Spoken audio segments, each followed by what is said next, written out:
required to do Danish in the country where I'm from. I chose a specific level, and we have to read this book, or we had to. I'm just doing some reviewing now, called, look a little back here.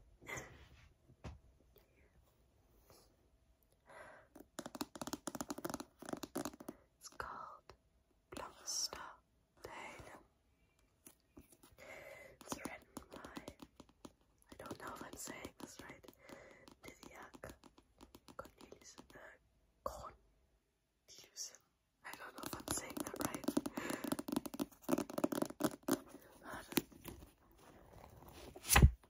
We worked with this book for the first year of IB, and I would say it was personally a bit much on the themes and a little heavy, but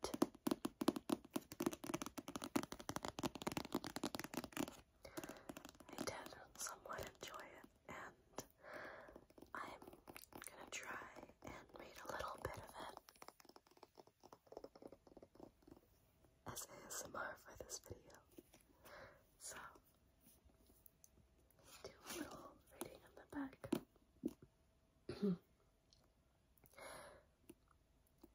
But from now on, I'm going to be speaking Danish, as this book is written in Danish, surprisingly.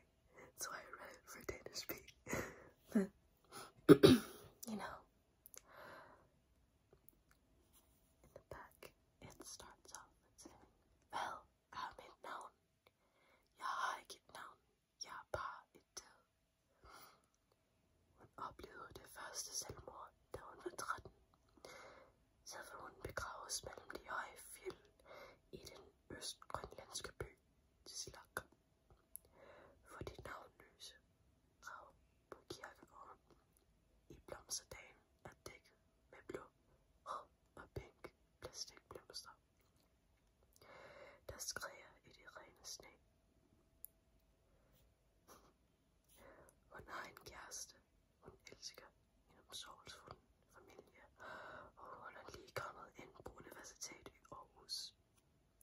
Verden står åben, men intet føles rigtigt, og gradvist begynder verden at snære sig ind omkring hende, og en nedtælling begynder.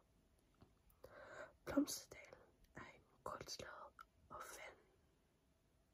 nyvoldsk, men også sort humoristisk fortælling om kærlighed, venskab og sorg, om at være forkert i et samfund, hvor ingen taler om de døde.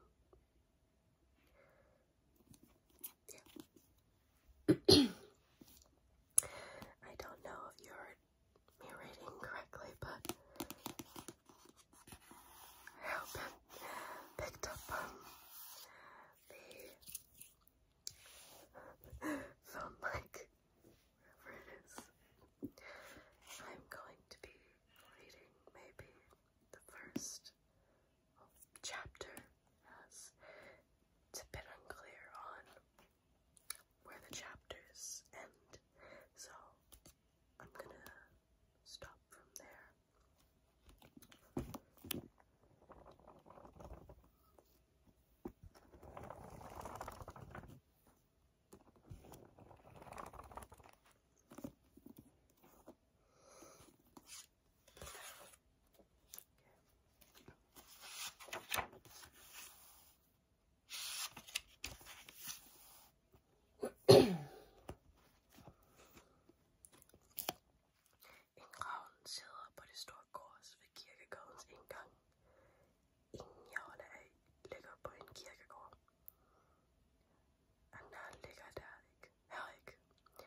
sommernat for et år siden, hvor jeg sad på en væltnold med udsigt i Semetiak og alle de dødes kors og tænkte på livet. Jeg er ofte alene, men den nat var jeg ensom og ønskede, at det var mig, den lå der. Gaderne var sjælløse som gravene,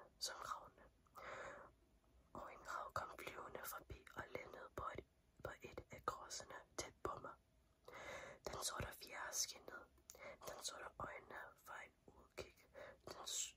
var på udkig, den sorte sjæl var den eneste til stede. Jeg hvilede mine øjne på den sorte fugl, og for en stund glemte jeg alt om at solen, der var gået ned for et kvarter siden, ville dukke op igen bag Semetiak om et par minutter. For en stund glemte jeg, at det hele ville begynde forfra igen. Ravnen vogtede over mig, indtil dagslyset kom.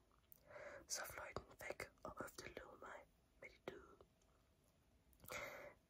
Den vidste ikke, at det var mod lyset og ikke mørket, den skulle beskytte mig.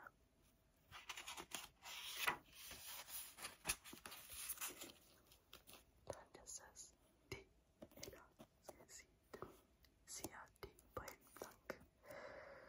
Så næste blank. Jeg har lagt nogle noter her, fordi de bruger sådan noget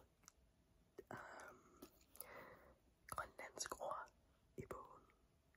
Så jeg har det lige så svært, altså jeg har lidt svært med at sige de grønlandske ord, som ligger i bogen. Så undskyld, hvis du er sådan grønlænder, så ser jeg det her video, eller du snakker lidt grønlandsk, og jeg siger det forkert, eller så. Men bare sig det i kommentarerne, hvis jeg siger det sådan virkelig forkert.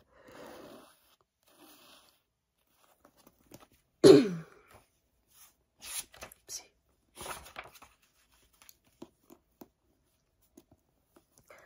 45 kvinde, 38 år, hængning. Mine mjoser er så store, at jeg kan ikke løfte et glas hvidvin, uden at gøre ondt. De har multipliceret sig, de har fået godt fat i alle mine muskler, og de vokser sig store og stærkere under mine skulderblade, for ingen kan nå. Ikke engang i puberteten. Min mor studerer mit lynkede ansigt og ser bekymret ud. Vi har siddet over for hinanden i stilhed i 10 minutter. Må jeg massere sig lidt? Spørger hun og rejser sig fra sin stol. Nej tak, Anana. Hun kommer over til mig og placerer sine slidte fingre på mine skuldre. Anana, jeg sagde nej. Hun begynder at varme mine skuldre. Hendes gigtramte knogler er store og rå, ligesom hende. Jeg knækker mine fingerleder. Hold op, ellers får du gigt.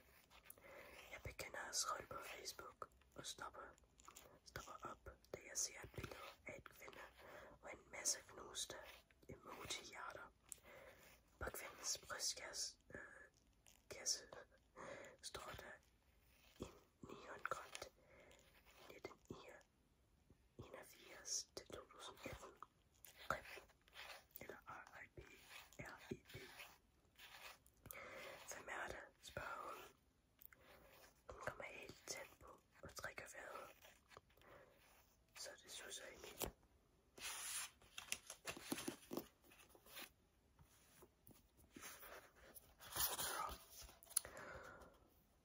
Hun er allerede forpustet at varme mig op. Jeg holder mobilen op, så hun kan se. Jeg kender hende ikke, siger hun. Hvad er der sket? Sikkert selvmord. Nå, det var ærligt, siger hun. Tak, siger jeg og rejser mig op.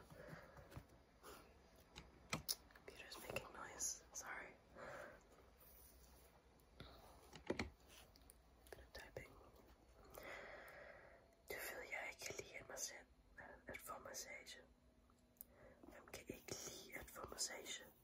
Det er bare en åndskidende gå at slippe, siger hun, og revet sit rødvinsfarvede silkerårbånd af i en voldsom bevægelse, så hendes hår falder ned over hendes skuldre.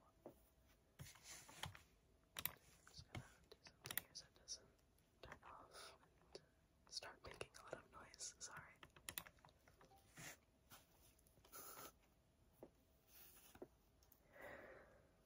Okay. Slipper for hvad? Jeg tager en stor slurk af min hvidvin. Slipper for at snakke, udbryder hun. Jeg ved slet ikke, hvornår hun vil have, jeg snakker, og hvornår hun vil have, jeg holder min kæft. Jeg har en dukke med batterier, som hun kan trykke på maven, når hun vil have. Den siger noget. Hun trykker og trykker. Hun vil hele tiden have. Jeg siger noget andet end det, jeg siger. Hvad vil du gerne snakke om? Det ved du da godt, siger hun. Hun er i gang med at samle sit hår til en hestehæl. Går det forfra, når hun misser et lille tot. Anna, jeg har taget min beslutning. Du må lære at leve med det. Jeg tænker på at give hende et kram, men jeg kan ikke få mig selv til det. Jeg kan ikke huske sidste gang, vi har krammet hinanden. Jeg synes bare ikke, du er klar til afsted. Hvad er det galt med at gå på universitet her? Hvorfor skal du absolut rejse til Danmark? Du er ikke klar til det, siger hun. Jeg har været klar i lang tid nu. Jeg tømmer vinglasset og går ned ad trapperne.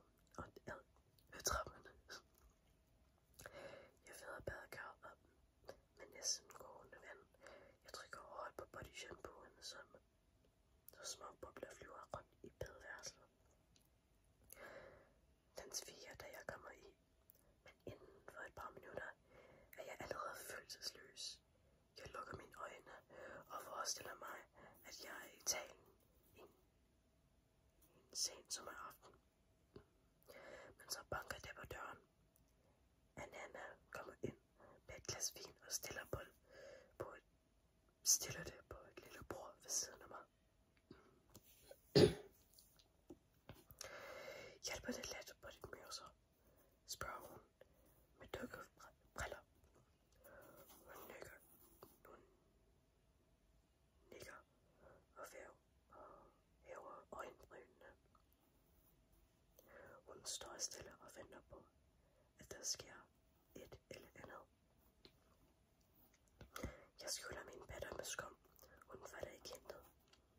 Men jeg vil lidt alene. Hun sukker og går ud. Jeg hører hende trampe rundt i køkkenet ovenpå. Hun tømmer opvaskemaskinen. Hun smider bestik og tallerkener på plads. Jeg hører min far mumle. Jeg kan ikke fatte, at jeg har kunnet holde ud at bo her.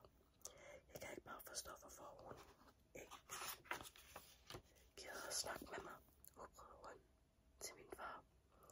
Det mumler noget uforståeligt. Det er sådan, den foregår og glæder, at dette bekræfter, at han hører hende ved at lave mærkelige mumlelyde. Jeg synker under vandet og holder vejret. Her er stille.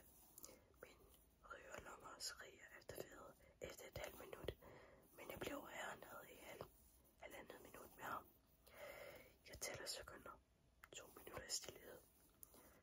Jeg har hørt fra mange overlevende, at det er vidunderligt at drukne. At det er en masse farve og rå, fordi man besvimer hurtigt. Hun afkøler og går i koma typisk efter 87 sekunder. Jeg synker under vandet igen og holder vejret i 3 minutter. Jeg vil ønske, at jeg var en fisk. En lille fisk i Italien. Evigt i stillhed. Snart tænker jeg at tage et dyb indledning. Snart indledning. Jeg kan ikke se det. Snart rejser jeg. Men det betyder også, at jeg rejser fra Melina.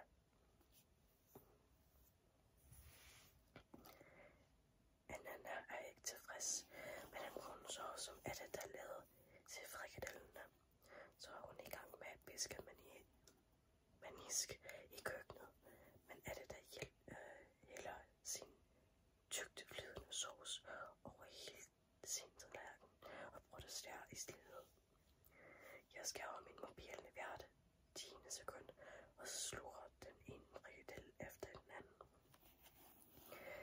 Men den er når at sætte sig ned, og jeg spiser mine kartofler op.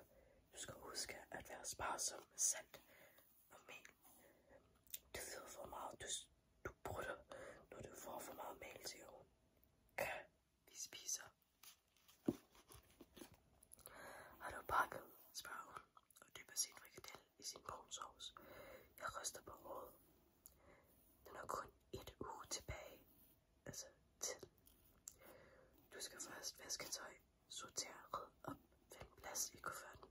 Har du husket at lave en næste, spørger hun. En rund sovs drypper fra frikadellen på kaffen. Den ligner diarré. Kan vi spiser, udbryder jeg. Vi skal snakke, når vi spiser. Vi har ikke travlt, siger hun. Vi peger hektisk på den dryppende sovs, og hun tager frikadellen i munden. Hun tykker og tykker, fordi hun tror på, hun spiser mindre, jo længere hun tykker. Der sidder brun sovs i hendes mundvige. Jeg mister appetitten og tjekker, om Malina har skrevet. Er hjemme. Du kommer bare, hvis du har lyst. Om jeg har lyst, jeg tvinger den sidste kartoffel ned. Tak for meget. Vi er jo først lige begyndt at spise. Udbryder Anna. Malina er ked af det. Så skal jeg hen til hende. Hvornår møder vi hende her? Malina spørger hun. Forhåbningsfuldt. Vi er bare venner, svarer jeg. Ja. Så var det første kapitel i bogen Blomsterdagen.